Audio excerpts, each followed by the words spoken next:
What's up guys, in this short tutorial I'm going to show you how to compress a video to reduce its size in Windows 11. So as you can see right here I have a video. If we right click on it, then we're going to go to properties. As you can see, it has around 300 megabytes. So to compress its size, what we want to do is to open a browser, and here we're going to search for Handbrake. Handbrake is a software that will help us to compress the video size. So what we want to do is to click on the official link, which is this one. Then we're going to click on download Handbrake.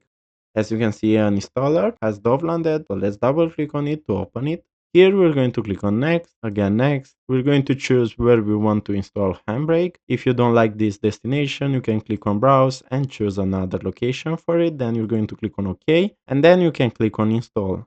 As you can see, Handbrake has been downloaded on our PC. We can choose to create a shortcut on the desktop. Then we're going to click on finish. Then what we want to do is to go and open Handbrake.